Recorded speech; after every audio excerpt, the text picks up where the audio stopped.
Having lived here as long as we have, I can't imagine life without this valley. Mm. You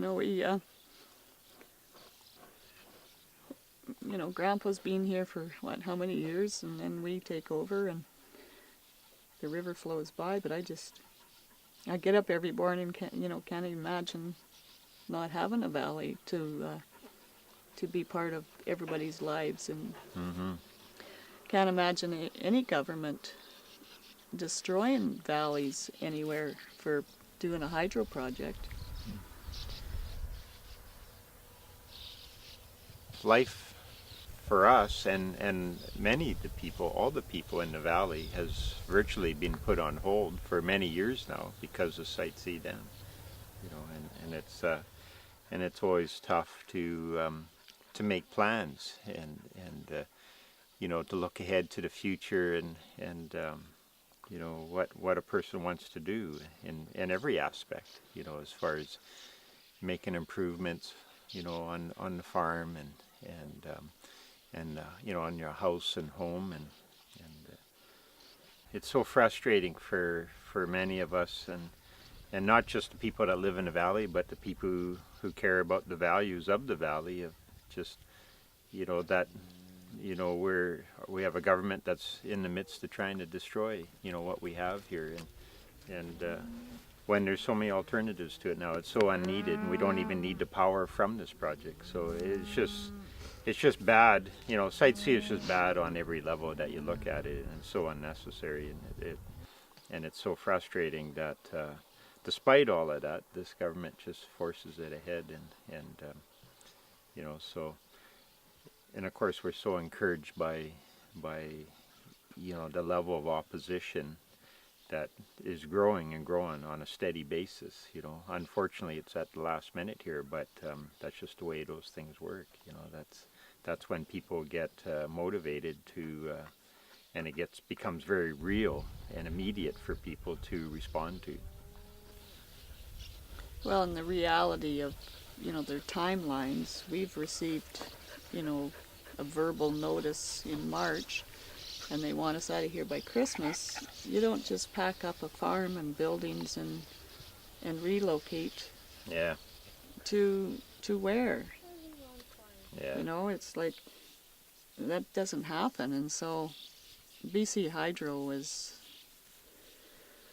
well, they've always had timelines, but they never meet them, and and ourselves, we're not focusing on where we're moving to. We're focusing on stopping this project, and you stop fighting and you die, and I'm not ready to do that. And I'm not going to do that.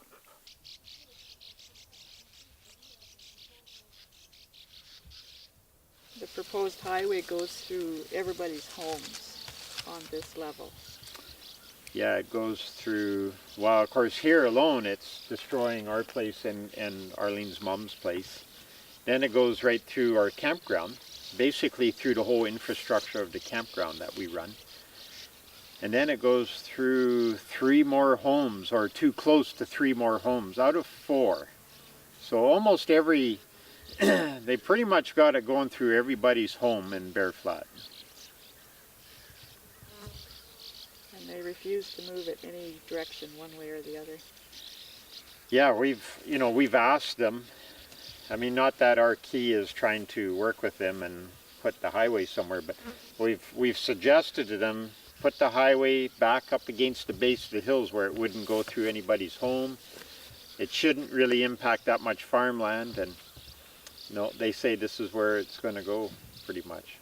And the trouble with this realignment, of course, obviously, is everybody that lives here has to move back. So what you would end up happening with this road realignment is everybody would have to move back onto farmland anyway. So the destruction of farmland happens no matter where this road goes. How many years ago did we put up the solar panels?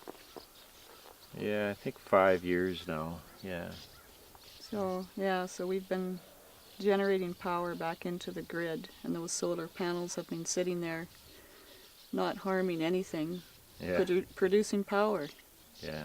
you know, on a rainy, cloudy day, we're still producing power. And if the government would put that much, you know, $9 billion into incentives for people to put up solar panels or do alternative energies. There's no way the province of BC would even contemplate building another hydroelectric dam anywhere but up north here in the Peace. And it's, you know, it's more or less out of sight, out of mind. It's a very conservative riding politically. It's what people have always done for generations now up here, is just, you know, resource extraction and build big projects. And Site C is one of many problems up here. You know, the whole shale gas industry and LNG exports around the world. You know, if what Christy Clark hoped would happen did happen, the impacts to northeastern BC would be just overwhelming. You know, phenomenal, and you know, and I just can't imagine what that would look like. And I think probably the number one impact that we would all have, that should be the elephant in the room, is water. What's going to happen to our water, our groundwater? They don't have a very good idea of what's happening underneath our feet with the water with fracking.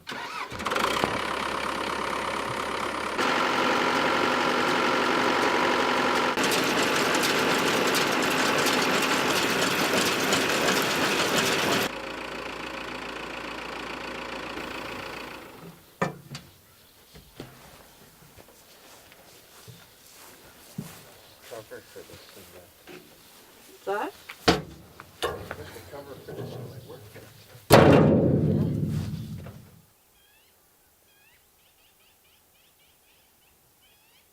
Arlene and I stand a very good chance of losing our home, you know, and having this project stopped. You know, that could very likely happen. But in my mind, that would still be a win. We could relocate, but we would still have this valley. Yeah. That's not, you know, that is very productive but yeah, that's what we face because of the highway relocation. See, because what they've told us, what our lawyers have told us, if they get this highway even just partially built and the project gets stopped, they'll probably just carry on and finish the highway. The first building I restored, you know, historical building, was the old schoolhouse. That's Arlene Mum lives in it now. We converted it into a house, and it was really dilapidated and ready to collapse. And I looked at that thing for years actually, and finally we decided, well, I'm going to try restore it. And I remember telling Arlene's dad, he really liked to see old buildings around, and he didn't want to ever see them destroyed and burned down. And so I remember telling Irie, well, I'm going to try restore that one, and either it's going to work and I'll restore it, or it's going to get piled up and burnt. I'm going to do something with it. And he was worried about that, but it worked anyway. He was pretty happy to see it getting restored and seeing that it was going to work. Anytime we find an artifact in the garden, we put it in the display case. Yeah, no, that's right. I mean, it is amazing that most all of this items in here are from locally, and mostly from your family, due to the fact that they don't throw anything away. We're keepers. Yeah. And it's really neat to have the families come, you know, the families that were raised in this house come here, Yeah. you know, and see their home that they were raised in, and then, you know, their memories of the different things that they remember as kids being in the house, and it's really neat to have those treasures. Yeah, Arlene and I are directors of the Historical Society in Fort St. John, and the president, she's a very good piano player, so she got playing away on there, and she was actually quite impressed by that piano, and she did a very good job. Yeah, Grandpa bought that for a church when he was in Dawson, and then he donated it to a church, and then when they didn't need it anymore, they gave it back to the family. And then Grandpa gave it to us girls. And the Ken, main Ken does not want to move it again. no, that's actually that piano is my main motive for stopping Site C because I do not want to move that piano again. I was a lot younger when we moved it in here. I don't want to move it out again. So. We think there's a very good chance this project will be stopped.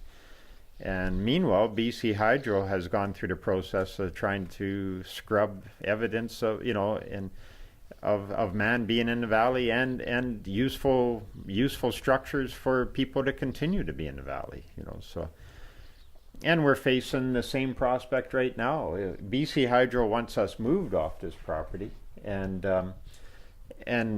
probably next spring, by this time next year, if they get their way, our house will be bulldozed and gone, and whatever we don't move off of here will be gone. And that seems almost to be their motive, just to get to scrub the landscape of any evidence of human habitation and attachment and people's hopes and dreams and the history of an area. It's like they just want to get rid of that because that's not of any benefit to them. They don't want that. They just want to make a sterile environment where they can go in and flood it for a hydroelectric project.